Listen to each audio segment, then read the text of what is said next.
110 मई की सजाएं हैं। इमरान खान साहब के घर के बारे में ये खबर आई कि जनाब उसको कहीं नीलाम किया जा रहा है, बनी गाला वाला। उसकी हकीकत क्या है वो भी आपको मैं बताता हूं। फिर इस फैसले के ऊपर जो रद्द-ए-अमल है वो भी, और बाजोड़ में एक ऑपरेशन जारी है इमरान खान साहब के हुक्म के बावजूद। और भी कुछ खबरें हैं, बहुत सारी तफसीलात है, मैं आपके सामने रख लूंगा अगले 10-15 मिनट में। सबसे पहले तो 9 मई के 2 मुकदमात में फैसले आए हैं, और ये 2 अलग अलग मुकदमात हैं। इनमें से एक मुकदमा शादमान थाने का जलाओ घिराव 9 मई के हवाले से, और दूसरा राहत बेकरी का जलाओ घिराव। ये 2 मुकदमात हैं। इनमें जो सजाएं सुनाई गई हैं उनमें जो अहम लोग हैं जिन्हें सजा हुई है, डॉक्टर यास्मीन राशिद साहिबा 10-10 साल की सजा हो गई, उमर चीमा साहब 10-10 साल की सजा हो गई, एजाज चौधरी साहब 10-10 साल की सजा हो गई सेनेटर, और मियां महमूद रशीद 10-10 साल की, इन्हें भी सजा हो गई है। आयशा भुट्टा साहिबा को 10 साल की सजा हुई है, और इमरान खान साहब के गार्ड हाफिज अरशद, इन्हें भी 10 साल की सजा सुनाई गई कैद की। हालांकि उस वक्त वो इस्लामाबाद में मौजूद थे, इमरान खान के साथ उनकी सिक्योरिटी कर रहे थे जिस वक्त बाद में लाहौर में एहतजाज हुआ। तो इतनी जल्दी तो बंदा पहुंच ही नहीं सकता। अब इनके पास कोई जहाज जो हेलीकॉप्टर तो था नहीं, लेकिन फिर भी इनको भी सजा दे दी गई है 10 साल की। तो यानी जो भी निजाम को लगता है कि इन लोगों को सजा देनी चाहिए तो उन्हें दी जाती है। अब कुछ लोग जो है उन्हें बरी किया गया इन केसेस में, जिनमें शाह महमूद कुरैशी साहब एक बड़ी अहम शख्सियत है। इन्होंने 2 साल तकरीबन जेल काटी है, और अब शायद वो बाहर आ जाए। उनके बाहर आने से ये होगा कि पाकिस्तान तहरीक इंसाफ को एक ऐसी शख्सियत मिल जाएगी आजाद, जो मामलात को देख सकेगी। देखिए, इससे पहले परवेज इलाही साहब बाहर आए, लेकिन वो कुछ भी नहीं कर पाए। पार्टी के लिए कोई फाल किरदार उन्होंने अदा नहीं किया। वो तब से अब तक खामोश हैं और बेहतर वक्त का इंतजार कर रहे हैं। शाह महमूद कुरैशी साहब बाहर आते हैं तो क्या एक्टिव हो पाएंगे, मामलात को कंट्रोल कर पाएंगे, चीजों को अपने हाथ में ले पाएंगे? इमरान खान साहब के साथियों में से एक है, वफादारी उन्होंने निभाई है, बहुत मार खाई है, लेकिन उनके बेटे की वजह से एक कंट्रोवर्सी जन्म ले गई थी, और अभी जो उनको बाइज्जत बरी किया गया है, कुछ लोग इसके ऊपर मुख्तलिफ किस्म की बातें कर रहे हैं। लेकिन ये तो वक्त साबित करेगा कि शाह महमूद कुरैशी साहब बाहर आकर किस तरह के फैसले करते हैं। उनके फैसलों से अंदाजा हो जाएगा लोगों को कि शाह महमूद कुरैशी साहब किस तरफ खड़े हैं। बहरहाल वो बाइज्जत बरी हो गए, ये बड़ी अच्छी खबर है उनकी फैमिली के लिए, और वो बिल्कुल बेगुनाह थे इस सारे मामले में। देखिए, बहुत सारे लोगों का, किसी का बहुत थोड़ा सा कसूर हो सकता है, वो वहां मौजूद हो सकता है, किसी का कसूर हो सकता है कि वो वहां से गुजर रहा हो सकता है। शाह महमूद कुरैशी साहब का तो ये भी नहीं था, तो उन्हें तो बिला वजह ही जेल में डाला हुआ था, और उनको काफी रगड़ा लग चुका है। आयशा भुट्टा साहिबा 10 साल की सजा उनको हुई है। फिर सरम जावेद खान को 5 साल की सजा हुई इस सारे मामले में, और आलिया हमजा साहिबा को भी 5 साल की सजा हुई इसी केस के अंदर। तो टोटल 45 मुल्जिमान के ट्रायल हुए हैं, जिनमें से 25 गिरफ्तार थे और 15 इश्तिहारी हैं। एक का इंतकाल हो गया है, और कुछ जो है वो जमानतों के ऊपर है। तो ये है जनाब सारा मामला उस केस का जो पाकिस्तान तहरीक इंसाफ पर 9 मई के हवाले से चलाया गया। शवाहिद और सबूतों की सूरत हाल आपके सामने है। साजिश का मामला जो रखा गया वो भी आपके सामने है कि छोटी सी टेबल के नीचे छुपा हुआ पुलिस वाला, पर्दे और सोफे के नीचे घुसा हुआ पुलिस वाला, ये अब इस साजिश के स्टार गवाहान हैं। साजिश वाला मामला तो अब आपके सामने है। वो पहले दिन से आपको आइडिया है कि वो 2 नंबरी हो रही है। अब ये जो लोग हैं जिन्हें सजाएं दी जा रही, क्या ये क्रिमिनल हैं या ये मुसल्ला लोग हैं? यानी एक खबर आती है पाकिस्तान में कि उजैर बलोच बाइज्जत बरी हो गए, और दूसरी खबर आती है पाकिस्तान में कि यास्मीन राशिद, उन्हें 10-10 साल की सजा हो गई। अब इन दोनों को अगर आप गौर से देखें तो आपको पता चल जाएगा आज पाकिस्तान कहां खड़ा हुआ है। पाकिस्तान की मिलिट्री एस्टेब्लिशमेंट के लिए गुनाह यह नहीं है कि आपने कितने आदमी मारे या कितना आपने दहशत फैलाई। पाकिस्तान की मिलिट्री एस्टेब्लिशमेंट के लिए गुनाह यह है कि आप मिलिट्री एस्टेब्लिशमेंट के मफाद के खिलाफ क्यों चले। यह है असल कहानी। फैसले पर पीटीआई का रद्द-ए-अमल, ये मैं आपको पढ़ के सुना देता हूं कि शदीद रद्द-ए-अमल दिया उन्होंने। 9 मई के पुरतशद्दुद वाकयात के हवाले से लाहौर की इंसदादी दहशतगर्दी की अदालत की जानिब से पार्टी की सीनियर क़यादत और कारकुनों को सुनाई गई सजाएं इंसाफ और अदल के मुंह पर एक तमाचा है। ये फैसले कानूनी उसूलों और मुनसिफाना ट्रायल के तमाम तकाजों को नजरअंदाज करते हुए सियासी इंतकाम की बुनियाद पर दिए गए हैं। यह अमर इंतहाई अफसोसनाक है कि इन मुकदमात में शफाफियत को यकसर बालाए ताक रखा गया और मुल्जिमान को अपने दिफा का मौका तक नहीं दिया गया। कानूनी तकादे पूरे किए बगैर देर रात तक बंद कमरों में ट्रायल चलाए गए, और इन ट्रायल्स के अंदर जो है वो सहाफियों को भी नहीं आने दिया जा रहा था। जब ट्रायल्स का इख्तिताम हो रहा था, चीजों को कंक्लूड किया जा रहा था, तो सहाफी क्योंकि रिपोर्ट करते थे जो भी अदालत के अंदर ऐसी चीजें हो रही थी जो नाइंसाफी पर मबनी थी, तो फिर सहाफियों का दाखिला भी बंद कर दिया गया। ये ट्रायल बिल्कुल वैसे ही किया गया जैसे मिलिट्री कोर्ट्स के अंदर ट्रायल हुआ था। बहरहाल पाकिस्तान तहरीक इंसाफ ने उसके ऊपर जो है वो इस सजा सुनाना आइन और इंसाफ दोनों का मजाक करार दिया है और एक तयशुदा स्क्रिप्ट के तहत ये फैसले सुनाए जा रहे हैं। जाहिर होता है कि इन फैसलों का मकसद सिर्फ और सिर्फ तहरीक इंसाफ को दीवार से लगाना और इसकी क़यादत और कारकुनों को खौफजदा करना है। तो नाज़रीन, सादी सी बात यह है, वन लाइनर, ये जज हैं जनाब मंजर अली गुल साहब, इन्होंने ये फैसला सुनाया। जज मंजर अली साहब ने, ये अगर तस्वीर आप इनकी देख भी लें तो अब जनाब ये हैं जज साहब जिन्होंने ये फैसला सुना दिया। एक तरफ उजैर बलूच की बाइज्जत बरी होने की खबर आती है, दूसरी तरफ यास्मीन राशिद, आलिया हमजा, सनम जावेद खान और आयशा भुट्टा को 5-5, 10-10 साल की सजाएं सुनाने की खबर आती है। ये इस वक्त पाकिस्तान की सूरत हाल है। अब आए नाजरीन, इमरान खान साहब का घर बनी गाला वाला, सुबह खबर आती है कि जनाब उनको फरोख्त किया जा रहा है या उसको नीलामी उसकी हो रही है और फिर हर तरफ शोर मच जाता है। सलमान अकरम राजा साहब भी एक ट्वीट कर देते हैं इसके बारे में, वो ये कहते हैं जी मुझे इसके बारे में भी पता नहीं था लेकिन अभी ये खबर आई है तो इसके ऊपर फिर हम देखेंगे। लेकिन ऐसा हुआ कुछ नहीं, बल्कि ये इमरान खान साहब का बनी गाला का घर नीलाम नहीं हो रहा था, क्योंकि देखिए नीलामी का कोई अदालत से ऑर्डर ही नहीं है ना। वैसे तो पाकिस्तान में कुछ भी हो सकता है, लेकिन बनी गाला का जो घर है इमरान खान साहब का, उसकी नीलामी का कोई ऑर्डर नहीं था। लोगों ने इसको ऐसे लिया क्योंकि जो इश्तिहार लगा हुआ था ना, उस इश्तिहार पे इमरान खान साहब का ऊपर नाम लिखा हुआ था और बनी गाला लिखा हुआ था। तो नॉर्मली आदमी को यही लगता है, मुझे भी पहले इश्तिहार पढ़ के यही लगा कि ये ऐसे ही है, लेकिन फिर मैंने 2-4 लोगों से रब्ता किया तो उन्होंने बताया नहीं, ये प्रॉपर्टी मलिक रियाज की और फराह खान की है। यानी कुछ प्रॉपर्टी जो है वो मलिक रियाज के बेटे अली रियाज के नाम पे थी और कुछ जो है वो फराह खान की प्रॉपर्टी थी जो बुशरा बीबी की दोस्त हैं। फराह खान बहुत सारे हवालों से कंट्रोवर्शियल हैं, पंजाब में ट्रांसफर पोस्टिंग के हवाले से भी इनका नाम आता रहा है और कुछ करप्शन के हवाले से भी इनका नाम आता रहा है, लेकिन अभी तक इनके खिलाफ कोई ऐसी चीज पकड़ी नहीं गई और ये काबू भी नहीं आई, ये पाकिस्तान से बाहर चली गई थी। और बुशरा बीबी की क्योंकि ये ताल्लुक वाली थी तो बुशरा बीबी को इनके जरिए से लपेटा जाता है, लेकिन बुशरा बीबी के खिलाफ अभी तक कोई चीज वैसे साबित करने में रियासत नाकाम रही है। बहरहाल फराह खान वाला मामला जो है ये पहले भी मशकूक था और आज भी है, और ये जो नीलामी हुई है इसमें 2 लोगों की प्रॉपर्टी थी, अली रियाज की जो मेरी इत्तला के मुताबिक है और फराह खान की थी। अली रियाज की 405 कनाल की जो अराजी है, 405 कनाल, ये इसके बारे में है कि ये सेल हो गई है, ये बिक गई है और फी कनाल जो है वो 34,20,000 रुपए के हिसाब से बिकी है। तो कीमत तो बड़ी अच्छी, यानी ये सस्ती बिक गई है, जिसने खरीदी है वो तो मुनाफे में रहा है। 34 लाख रुपए कनाल तो इस्लामाबाद में जमीन मिलती ही नहीं है। अगर किसी को 34,20,000 रुपए कनाल के हिसाब से जमीन मिल गई इस्लामाबाद बनी गाला में तो वो बड़ा लकी आदमी है। तो अली रियाज वाली 405 कनाल अरादी तो ये ऐसे गई, जबकि फराह खान की जो जमीन है वो नहीं बिक सकी। टोटल 2 लोग आए जो इस बोली में शामिल हो रहे थे। लास्ट जो 24 से 36 घंटे हैं इनमें खत्ते में जंग बहुत तेज़ हो गई है और इस वक्त जो ताज़ा मनाजिर आए हैं, रात के जिस पहर में, आखिरी पहर में मैं ये वीडियो रिकॉर्ड कर रहा हूँ, तो अब जो मनाजिर आए हैं इसराइल से वो बहुत खौफनाक है। ईरान ने अब तक का सबसे बड़ा फ़िज़ाई हमला किया है इसराइल के ऊपर, और यानी इस हमले को आप ये कह सकते हैं कि शायद शुरू के दिनों में जब इसराइल का एयर डिफेंस सिस्टम ठीक से काम कर रहा था उस वक्त शायद इस लेवल का हमला किया गया हो जितना बड़ा हमला अब किया गया है। इससे पहले इसराइल की ज़मीन से मिसाइल इस तरह नहीं टकराते थे जैसे अब टकरा रहे हैं। जिस तरीके से क्लस्टर बम गिर रहे हैं, जिस तरीके से मिसाइल टकरा रहे हैं, बहुत बड़ा नुकसान हुआ इसराइल का।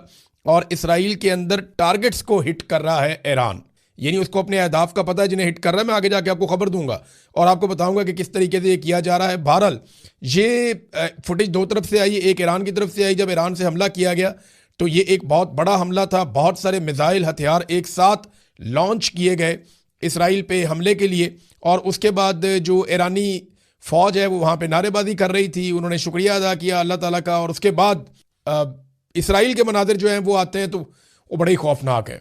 वहाँ पे तो ऐसा लग रहा है कि आसमान से आग की बारिश हो रही है, जिस तरीके से वहाँ पे बम गिर रहे हैं। और सोशल मीडिया पे हर तरफ ये तहलका मचा हुआ है कि ये बहुत बड़ा हमला था ईरान की जानिब से इसराइल पर। ईरान ने इसराइल पर ये हमला किस वक्त किया? ये हमला उस वक्त किया जब डोनाल्ड ट्रंप की जानिब से ये दावा सामने आया कि अब ईरान की कैपेसिटी खत्म हो गई है और 100% ईरान फारग हो चुका है। यानी मैं आपको पढ़ के सुनाता हूँ डोनाल्ड ट्रंप ने क्या पोस्ट की है। बहुत से ममालिक खासतौर पे वो जो ईरान की जानिब से आबनाए हरमस को बंद करने की कोशिश से मुतासर हुए हैं, अमेरिका के साथ मिलकर अपने जंगी जहाज भेजें ताकि इस आबनाए को खुला और महफूज रखा जा सके। हम पहले ही ईरान की फौजी सलाहियत को 100% तबाह कर चुके हैं, लेकिन इनके लिए 1 या 2 ड्रोन भेजना या बारूदी सुरंग गिराना या आबी गुजरगाह के अंदर या इसके साथ कहीं कम फासले तक मार करने वाले हथियार चलाना या मिसाइल दागना, ये अभी उनके लिए आसान है, चाहे वो कितनी ही बुरी तरह शिकस्त क्यों ना खा चुके हों। उम्मीद है कि चीन, फ्रांस, जापान, जनूबी कोरिया और बरतानिया दीगर ममालिक जो इस मसनूई रुकावट से मुतासिर हैं इस इलाके में अपने बहरी जहाज भेजेंगे ताकि आबनाए हुर्मुज़ को अब ऐसी कौम से कोई खतरा ना रहे जिसे मुकम्मल तौर पे मफलूज कर दिया गया है। इस दौरान अमेरिका साहिली पट्टी पर शदीद बमबारी जारी रखेगा और मुसलसल ईरानी कश्तियों और जहाज़ों को पानी में डबोता रहेगा।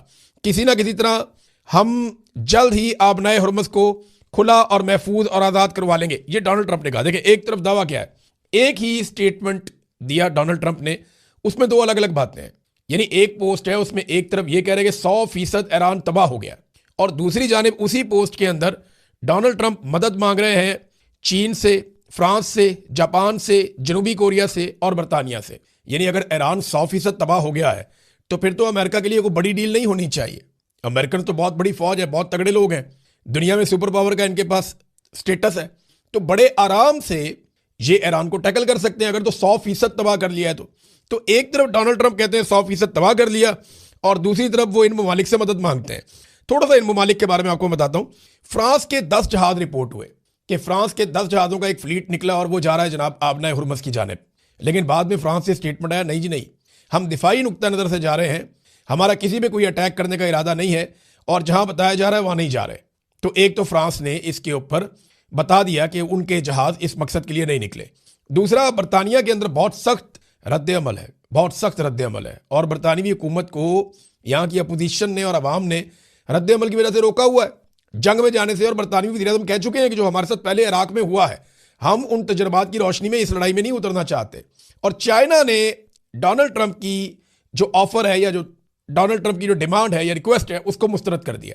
चाइना ने साफ कहा, जनाब हम कोई लड़ाई लड़ने नहीं जा रहे, और ये जो बात कर रहा है अमेरिका के आबनाए हुर्मुज़ को जाके खिलाएं और अपने फौजी भेजें और अपनी मिलिट्री को वहां भेजें, तो हम ये नहीं करने जा रहे। चाइना ने साफ इनकार कर दिया। जनूबी कोरिया जो है वो अमेरिका के साथ जंगी मशकें कर रहा है, वो बताता हूं मैं आपको आगे जाके। और जापान पहले कह चुका है वो इस लड़ाई का हिस्सा नहीं बनना चाहता। तो जिन को डोनाल्ड ट्रंप ने बुलाया वो तो लड़ाई का हिस्सा बनना नहीं चाहते। डोनाल्ड ट्रंप मदद मांग रहा है दुनिया से, क्योंकि ऐसा लगता है कि डोनाल्ड ट्रंप जंग हार रहा है दोनों महाजों पे। एक तो अमेरिका के अंदर बयानिया की जंग हार रहा है, कोई भी इस लड़ाई को पसंद नहीं कर रहा। डोनाल्ड ट्रंप के अपने चंद साथियों के अलावा इस लड़ाई को सपोर्ट नहीं मिल रही अमेरिका के अंदर से, और अब वो ये चाहता है कि दुनिया के अहम तरीन ममालिक अमेरिका के साथ खड़े हों ताकि अमेरिका के अंदर भी इस जंग की सपोर्ट पैदा की जा सके। तो ट्रंप अकेला रह गया, नेतन्याहू गायब हो गया, अब बयानिया बनाने वाला कोई है नहीं। अमेरिकन ये समझते हैं कि ये एप्स्टीन फाइल से जान छुड़ाने के लिए, जो गंद आ रहा था डोनाल्ड ट्रंप के ऊपर, उससे जान छुड़ाने के लिए उन्होंने ये अटैक कर दिया और अब वो तवज्जो हटाना चाहते हैं। लेकिन ये मामला उल्टा गले पड़ गए और ये डोनाल्ड ट्रंप ने अपने गले में खुद डाला। डोनाल्ड ट्रंप का एक और स्टेटमेंट है, वो भी यहां पे आप ले लें। एक तो जिन ममालिक को कहा वो तो ऑलरेडी इनकार कर चुके हैं। अमेरिका ने ईरान को अस्करी, मुआशी और दूसरे लिहाज से शिकस्त दे दी है और इसे मुकम्मल तौर पर तबाह कर दिया है। लेकिन दुनिया के वो ममालिक जो यहां से तेल हासिल करते हैं उन्हें इस गुजरगाह की खुद हिफाजत करनी चाहिए और हम उनकी मदद करेंगे और बहुत ज़्यादा मदद करेंगे। अमेरिका इन ममालिक के साथ हमआहंगी पैदा करेगा ताकि हर काम तेज़ी से, आसानी से और बेहतर तरीके से अंजाम पाए। ये हमेशा से एक टीम वर्क होना चाहिए था और अब ये ऐसा ही होगा। ये दुनिया को हमआहंगी, सलामती और पायदार अमन की तरफ इकट्ठा करेगा। डोनाल्ड ट्रंप ने यह कहा। देखिए, डोनाल्ड ट्रंप बार बार दुनिया को बुला रहा है कि आओ मेरे साथ मिलकर ईरान पे हमला करो, तो मैं अब नहीं कर पा रहा, मेरे से नहीं हो रहा, ये ऐसा दिखाई देता है। दूसरी जानिब जो ईरानी स्टेटमेंट है ना, ये अब्बास अराकची जो ईरानी वजीर खारजा हैं उनका स्टेटमेंट आप देखें। उन्होंने कहा कि अमेरिका की जिस सिक्योरिटी अम्ब्रेला जैसे वो आयरन डूम बना हुआ है उसके ऊपर, इसराइल के ऊपर, जिस सिक्योरिटी अम्ब्रेला का बहुत चर्चा किया जाता था, बड़ी तारीफें होती थी, वो सुराखों से भरी हुई छतरी साबित हुई और मुसीबत को रोकने के बजाय मुसीबत को दावत दे रही है। अमेरिका अब दूसरों से, यहां तक कि चीन से भी भीख मांग रहा है कि वो आबनाए हुर्मुज़ को महफूज बनाने में उसकी मदद करें। ये आगे से ताने आ रहे हैं ईरान की जानिब से। ईरान अपने बरादर पड़ोसी ममालिक से मुतालबा करता है कि वो गैर मुल्की जारहियत पसंदों को निकाल बाहर करें, खास तौर पर इसलिए कि इन गैर मुल्कियों की वाहिद फिक्र सिर्फ इसराइल है और उसके अलावा कुछ नहीं है। अब नाजरीन, एक और भी वार्निंग दी है ईरान ने। इस खित्ते के अंदर, और ये बहुत अहम है। और ये रिपोर्ट हुई है, और रिपोर्ट ये हुई है कि पासदारान इनकलाब यानी ईरान की जो फोर्स है उसने खित्ते में मौजूद बड़ी अमरीकी कंपनियों को इलाका खाली करने के लिए तंबीह कर दी है और वार्निंग जारी कर दी है कि इलाका खाली कर दें, और साथ में एक लिस्ट जारी की है जिसमें उन कंपनियों के नाम है और साथ में वो इलाके लिखे हुए, उनके एड्रेस लिखे हुए कि यहाँ पे कंपनियां हमें पता है, हम इन्हें मार सकते हैं, फौरन खाली करो इसको। तो जो उन्होंने नाम लिए हैं, उन्होंने कहा जी हम अमरीकी हुकूमत को तंबीह करते हैं कि वो खित्ते से तमाम अमरीकी सनतों को निकाल ले। हम इन सनती कारखानों के करीब रहने वाले लोगों से जिनमें अमरीकियों के शेयर हैं दरखास्त करते हैं कि वो इन इलाकों को छोड़ दें ताकि इन्हें कोई नुकसान ना पहुंचे। पासदारान इनकलाब की जानिब से जारी करदा उनसे वाबस्ता फारस न्यूज़ एजेंसी की तरफ से शेयर करदा एक ग्राफिक में उर्दन और मुत्तहदा अरब अमारात में काम करने वाली अमरीकी सनती, टेक्नोलॉजी, तवानाई और मालियाती कंपनियों की एक पूरी फहरिस्त जारी की गई है जिसमें उनके दफातर को मखसूस मकामात जो हैं वो एरिया भी उन्होंने बताया कि ये एरियाज है। अब ये कौन सी बड़ी बड़ी कंपनी है? लॉकहीड मार्टिन, ये बहुत बड़ी कंपनी है, ये हथियार भी बनाती है, दुनिया में जहाज भी बनाती है, मिलिट्री के हवाले से बहुत काम करती है। अबू धाबी में है, ग्लोबल मार्केट में इसका ऑफिस है, देखें उनको पता है कहाँ पे है क्या है। ये बोइंग का जो ऑफिस है वो ओमान डिप्लोमेटिक एरिया में है, यानी दुबई साउथ एविएशन डिस्ट्रिक्ट में। माइक्रोसॉफ्ट और उसका दफ्तर उन्होंने लिखा हुआ है, फिर ओरेकल और उसका दफ्तर उन्होंने लिखा हुआ है एड्रेस, फिर एक्सन मोबिल, फिर सिटी ग्रुप, फिर अमेजॉन वेब सर्विसेज, फिर NSO Group, KKR Gate Village, इसका भी एड्रेस लिखा हुआ है, बोस्टन कंसल्टेंट ग्रुप, इसका भी एड्रेस लिखा हुआ है, और बहुत सारी कंपनियों का उन्होंने पूरा दिया हुआ है, एक लंबा चौड़ा नाम लिखे हैं अमेरिकन कंपनियों के या जिनमें अमेरिकन के शेयर हैं। साथ उन्होंने बताया जनाब ये इनके एड्रेस हैं, हम इनको मारेंगे, यहाँ से निकल जाओ फौरन और इसके आसपास भी कोई ना जाए। ये ईरान कर रहा है। अच्छा, ईरान के हमलों के हवाले से ना एक बड़ी इंटरेस्टिंग खबर है मेरे पास। खबर यह है कि ईरान ने इसराइली रहनुमाओं, इसराइली वज़रा, उनके कमांडरों, उनके पायलट्स और खुफिया एजेंसी के अफसरान के मखसूस पते मालूम करके उन पर हमले शुरू कर दिए। यानी ईरान को एग्जैक्टली पता है कौन कौन किधर किधर है और उनके एड्रेसेस के ऊपर हमले शुरू कर दिए और उनके घरों को ढूंढ ढूंढ कर निशाने लगाए जा रहे हैं। पहली बात, ईरान ने इसराइल के अंदर शिकार करना शुरू कर दिया है और तिल बैब में लोग सदमे में हैं, लोग अपनी जान बचाते फिर रहे हैं। और ये खबर मैं नहीं दे रहा आपको, ये खबर आपको स्प्रिंटर प्रेस की पोस्ट के अंदर मिल रही है और ये आलमी सतह के ऊपर खबर छपी है। वो बता रहे हैं बहुत से रजीम के लोग छुपने पर मजबूर हैं जो इस वक्त हुकूमत का या सिस्टम का हिस्सा हैं, और इसराइल ने यह तवक्को कभी नहीं की थी कि ईरान के पास ऐसी सलाहियतें मौजूद हैं। अब वो बहुत हैरान है। ईरान ने पूरा एतमाद अंदाज में पीछे मुड़कर देखे बगैर कार्रवाइयाँ शुरू की हुई है। एक सवाल ये पैदा होता है कि ईरान को ये सलाहियतें किसने फराहम की हैं और वो कैसे इतनी ज़बरदस्त नेविगेशन और डिजिटल इंटेलिजेंस हासिल कर रहे हैं, कौन उन्हें दे रहा है, और किस तरह ईरान ढूंढ ढूंढ कर इसराइलियों को या उनके अहम लोगों को निशाना बना रहा है। ये बहुत इंपॉर्टेंट है।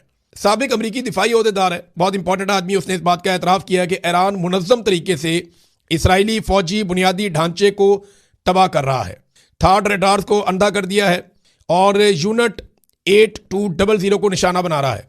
अमरीका और इसराइल के बरक्स ईरान सख्ती से इखलाकी मेयारात पर अमल पैरा है और शहरियों पर बमबारी करने से इनकार कर रहा है। ये अमेरिकन भी मान रहे हैं कि अमरीका और इसराइल जो है वो सिविलियंस के ऊपर अटैक करते हैं, जबकि ईरान सिविलियंस पे अटैक नहीं कर रहा, वो सिर्फ अपने अहदाफ को चुनकर निशाना बना रहा है और ये ईरान के बदतरीन दुश्मन कह रहे हैं, ईरान नहीं कह रहा। अब यहाँ पे एक चीज़ मैं आपको बताता हूँ कि जुमे के रोज़, यानी आज से 2 दिन पहले, आज एतवार है तो आज आप देख रहे हैं 19 ऐसे लोगों को कत्ल किया गया इसराइल की जानिब से लबनान में जो तिब्बी अमले के लोग थे, यानी ये तिब्बी इमदाद फराहम कर रहे थे और तिब्बी अमले के वर्कर थे। तो इनको 19 लोगों को शहीद किया और इसराइल ने इशारा दिया कि वो लबनान में एम्बुलेंसों पे और तिब्बी तनसीबात को निशाना बनाना जारी रखेगा। अब देखें ना, यहाँ पे वो खुद कह रहे हैं कि हम ये करेंगे और इस मकसद के लिए वो पहले भी ताकत इस्तेमाल करते रहे हैं, अब भी ताकत इस्तेमाल कर रहे हैं। आलमी इदारा सेहत WHO के मुताबिक 2 मार्च से लेकर अब तक, यानी गुज़िश्ता कोई 2 हफ्तों में इसराइली हमलों के नतीजे में 27 तिब्बी मराकज़ मुतासर हो चुके हैं और 30 लबनानी तिब्बी कारकुन शहीद हो चुके हैं। आप अंदाज़ा करें कि एक तरफ इस तरीके से अटैक किया जाता है, इंसानी हकूक़ की धज्जियाँ उड़ाई जाती हैं, और दूसरी तरफ ये किया जाता है कि वो कोशिश कर रहे हैं कि सिर्फ दिफाई नुक्ता नज़र से इसराइल को या अमेरिका को नुकसान पहुंचाया जाए। अब इसमें ना एक स्टेटमेंट ईरान की जानिब से आया और गिले वाला स्टेटमेंट है। ईरान ये कहता है कि जनाब अक़वाम मुत्तहिदा में हमारे खिलाफ मजम्मत हो रही है जबकि हम जवाबी कार्रवाई कर रहे हैं और फौजी अड्डों को निशाना बना रहे हैं। जबकि हमारे ऊपर जारियत करने वाले अमेरिका और इसराइल की मजम्मत नहीं हो रही, जिन्होंने हमले में पहल की और जिन्होंने जंग को शुरू किया और जिन्होंने हमारे बहुत सारे सिविलियन को मारा और बच्चियों को शहीद किया, बहुत छोटी बच्चियों को। अब ईरानी वजीर खारजा ने जब ये एतराज़ किया या ये गिला किया तो ये गिला दुरुस्त दिखाई देता है, लेकिन अक़वाम मुत्तहिदा में क्योंकि वीटो का एक इख्तियार मौजूद है और उसको कोई भी इस्तेमाल कर सकता है, अमेरिका, रशिया, चाइना, बाकी मुल्क भी इस्तेमाल करते हैं, बरतानिया, तो ये वीटो की पावर इस्तेमाल करके वो किसी भी करारदाद को डाउन कर देते हैं, डस्टबिन में फेंकवा देते हैं और उसकी फिर हैसियत रहती नहीं है। नाज़रीन, ईरान ने एक और इल्ज़ाम लगाया। ईरान ने कहा जनाब कि जो हमारे ऊपर अटैक हुआ था, ये जो खारग के ऊपर एक अटैक हुआ जजीरे पे, जहाँ से ईरान का 90% 80% उनका तेल सप्लाई होता है, दुनिया को जाता है, उनके लिए बहुत इंपॉर्टेंट है तेल की तनसीबात के हवाले से, वहाँ अमेरिका ने अटैक किया था। डोनाल्ड ट्रंप ने उसको अनाउंस किया था। ईरान ने इल्ज़ाम लगाया कि हमारे ऊपर जो अटैक हुआ इसमें रॉकेट मारे गए थे और ये रॉकेट रियासुल खैमा, यानी ये यूएई का एक एरिया है रियासुल खैमा, यहाँ से और दुबई से ये रॉकेट मारे गए हैं। ये ईरानी वजीर खारजा का बयान है, जबकि यूएई ने इस स्टेटमेंट को मुस्तरद कर दिया। उन्होंने कहा जी ऐसी कोई बात नहीं है। दूसरी जानिब ईरान ने यूक्रेन को भी एक वार्निंग जारी कर दी है कि अगर यूक्रेन ने इसराइल को ड्रोन दिए और ड्रोन देकर इसराइल की मदद की तो फिर ईरान के पास ये जायज़ होगा और यूक्रेन ईरान का जायज़ हदफ बन जाएगा। हम यूक्रेन के ऊपर अटैक कर सकेंगे और हमारा ये हक होगा कि हम बदले में यूक्रेन के ऊपर हमला करें। देखिए ना, यूक्रेन के साथ पहले ही रशिया की जंग चल रही है, अगर ईरान भी यहाँ से अटैक करेगा तो यूक्रेन के लिए प्रॉब्लम बढ़ जाएगा और यूक्रेन को दो महाजों पर लड़ना पड़ेगा। अब यूक्रेन ने यह सोचना है कि उसने कितने ड्रोन किसको फराम करने हैं, अमेरिका ने तो उनसे मांगे, देखते हैं क्या होगा। नाज़रीन, एक और बड़ी इंपॉर्टेंट डेवलपमेंट जो है ना, वो इस रीजन से आबनाए हुर्मत में तो जंग चल रही है। डोनाल्ड ट्रंप के लिए सबसे ज्यादा शर्मिंदगी की बात यह है कि समंदर का एक रास्ता है, एक तरफ डोनाल्ड ट्रंप बैठा है, इसराइल बैठा है, अमेरिका के इत्तेहादी अरब ममालिक बैठे हैं और एक तरफ अकेला ईरान है। ईरान ने वो रास्ता बंद कर दिया, ये सारे मिलकर खुलवा नहीं पा रहे और डोनाल्ड ट्रंप पूरी दुनिया को आवाजें दे रहा है कि आगे इसको खोलो। अब आबनाए हुर्मज अगर जंगबंदी के बाद खुलती है तो डोनाल्ड ट्रंप की कोई इज्जत नहीं बचेगी, और अगर इस वक्त डोनाल्ड ट्रंप जंग बंद करके वापस चला जाता है, चाहे जीतने की अनाउंसमेंट करके वापस चला जाए, डोनाल्ड ट्रंप का सौदा कोई नहीं खरीदेगा, डोनाल्ड ट्रंप की बात कोई नहीं मानेगा। उसके लिए सिचुएशन बहुत परेशान कुन है। लेकिन इस रीजन से हजारों मील दूर एक और एरिया है और वो मैं बात कर रहा हूं शुमाली कोरिया की। शुमाली कोरिया में दो लोग बहुत इंपॉर्टेंट हैं, एक किम जोंग उन और एक उनकी बहन किम यो जोंग। ये दोनों बहुत इंपॉर्टेंट है, इनकी बहन के स्टेटमेंट को भी बहुत अहमियत दी जाती है। तो किम जोंग उन ने कहा कि हम जंग नहीं चाहते, लेकिन हम जंग को अवॉइड भी नहीं करना चाहते, यानी हमारा कोई इरादा नहीं है, अगर जंग मुसल्लत की गई हम लड़ना भी चाहते हैं फिर, यानी जंग को अवॉइड करने का हमारा कोई इरादा नहीं है, लेकिन हम जंग लड़ना नहीं चाहते। अमेरिका ने हमला करके बेशर्मी की है, यह गैर कानूनी जारहियत है, इसको यह करार दिया किम जोंग उन ने। जबकि उनकी जो बहन है किम यो जोंग, उन्होंने कहा कि अमेरिका और साउथ कोरिया की जंगी मुश्कों के खौफनाक नताइज बरामद होंगे, ये वार्निंग दी उन्होंने। ये अभी अमेरिका और जनूबी कोरिया वहां पे जंगी मशकें कर रहे हैं जिसपे 10 मिसाइल मारे हैं किम जोंग उन ने, और उन मिसाइलों को इंटरसेप्ट नहीं कर सका अमेरिका या जनूबी कोरिया। जनूबी कोरिया और शुमाली कोरिया में लड़ाई रहती है ना, और शुमाली कोरिया की लड़ाई जापान के साथ भी रहती है, तो इसलिए अमेरिका ने वहां पे एयर डिफेंस सिस्टम लगाए हुए हैं। वो एयर डिफेंस सिस्टम निकाल के वहां से ले गया अमेरिका इसराइल को बचाने के लिए, मिडिल ईस्ट के अंदर उनको जरूरत है। तो अब यहां पे उन्होंने जब मिसाइल मारे तो वो इंटरसेप्ट नहीं हुए, और अब किम जोंग उनको ये पता है कि वो जो भी मिसाइल मारेगा ये फिजा उसके लिए खाली है, ये माहौल बन गया वहां पे। तो वो धमकी शमकी भी उन्होंने लगा दी है, और ये उनकी बहन ने भी कह दिया है कि अमेरिका और साउथ कोरिया की जंगी मशकों के बड़े खौफनाक नताइज हो सकते हैं। ये एक तरह की वार्निंग उन्होंने जारी की है। नाज़रीन, अमेरिका ने बड़े बड़े मुल्कों से मदद मांगी, वो तो बड़ी दूर की बात है। स्विट्जरलैंड जैसा एक छोटा सा मुल्क यूरोप के बीच में है, कोई इतना बड़ा तगड़ा मुल्क भी नहीं है। स्विट्जरलैंड ने 2 अमरीकी फौजी जहाज़ों को या परवाज़ों को अपनी फ़िज़ाई हदूद के इस्तेमाल की इजाज़त देने से इनकार कर दिया। अब आप अंदाज़ा करें कि अमेरिका की हालत इस वक्त क्या बन चुकी है कि स्विट्जरलैंड जैसा एक मुल्क वो मना कर रहा है, नहीं जी आप तैयारे यहाँ से नहीं गुजार सकते। एक और नाज़रीन, आपको मैंने बताया था प्रोफेसर जियांग के बारे में, ये चाइना के एक प्रोफेसर हैं जो कैनेडियन नेशनल है। इन्होंने पहले कुछ पेशन गोइयाँ की थी जो बिल्कुल ठीक साबित हुई हैं। अब इन्होंने 3 पेशन गोइयाँ मौजूदा हालात में की हैं। एक, उन्होंने कहा कि अमेरिका ईरान के खिलाफ एटमी हथियार इस्तेमाल नहीं करेगा। देखें, ये अगर जब भी करेगा ना तो इसराइल करेगा, अमेरिका नहीं करेगा, ये मुझे भी अंदाजा है। उन्होंने कहा जी अमेरिका ये हथियार इस्तेमाल नहीं करेगा, एटमी हथियार। दूसरा, उन्होंने कहा कि ईरान में अमेरिकी फौजें दाखिल होंगी। अब उन्हें यह लगता है कि कैलकुलेशन ये बन गई है कि डोनाल्ड ट्रंप के लिए पीछे हटना अब मौत है और आगे बढ़ना वैसे ही मौत है, तो वो इसको लिंगर ऑन करने के लिए अपनी फौज दाखिल करके कोशिश करेगा कि आहिस्ता आहिस्ता उसका फैसला मकबूल हो जाए। बहरहाल ईरान में अमेरिकी फौजें दाखिल होंगी, ये उन्होंने कहा। और एक फॉल्स फ्लैग ऑपरेशन के बारे में बातें भी हो रही हैं कि कोई ना कोई ऐसी कार्रवाई अमेरिका में अमरीकी इत्तेहादियों के साथ कहीं ना कहीं हो जाएगी, जिसकी बुनियाद पे फिर सारे मिलके ईरान के ऊपर अटैक करेंगे और ये ज़मीनी फौज भी जा सकती है। लेकिन इसमें जो सबसे इंपॉर्टेंट चीज़ उन्होंने की, उन्होंने कहा जी अमरीका और इसराइल ईरान जंग की आड़ में मस्जिद अक्सा को तबाह कर देंगे, हम मुसलमान कहते हैं शहीद कर देंगे। उन्होंने ये दावा किया कि अमेरिका और इसराइल ईरान जंग की आड़ में मस्जिद अक्सा को नुकसान पहुंचा सकते हैं, उसे शहीद कर सकते हैं। ये बात इससे पहले भी कुछ लोगों ने की है, ये बात इससे पहले सुनी गई है, एक मरतबा नहीं,